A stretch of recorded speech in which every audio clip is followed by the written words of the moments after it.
Muri yeZimbabwe aiwa Sengezo Tshabangu azinyatsoratidza kuti ane nharo, azinyatsoratidza kuti aiwa haasi kumira nekutora TSHABANGU kwakaita, ari kutomuvha forward nemasteps. Muri yeZimbabwe sati amoendera mberi, ndokurudzira ibva wasubscribe wolike wotina on the bell icon kuti muchiona maupdates andokupa pano paZim News Live.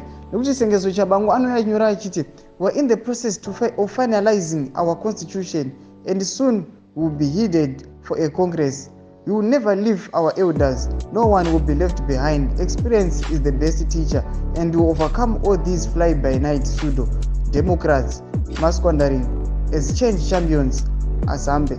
Muri yeZimbabwe ndozvatagwa naSengezo Tshabangu achiti hatisi kumira, toda kutomuvha forward aiwa neproposal yatakaita yekuendera mberi nebato reTSHABANGUC. Kunyange Vanhu Chamisa vakadhamba TSHABANGUC vakaisiya yakadaro, asi isusu tiri kumuvha forward. Muri yeZimbabwe ndoda kuti mumbotudza munoti kudii pamusoro penyaya iyi, noti tiri kuona kuti nyangwe naSikala akutoshaya nyangwe masupporters. Sikala ongosara nevanhu vanofamba navo. Saka chimbotudza kuti munoti kudii, ndepi advice yamunopa mukomana Sengezo Tshabangu, nekuti same reason iri kusiyirwa aiwa ivo vahwiwa Sikala ndekuti vakabuda muna NACHAMISA. Saka chimbotiudzai kuti uyu amoti Sengezo Tshabangu uyu ane mafollowers here, ane masupporters here. Pine mucomment section medu mutudze mafungiro enyu.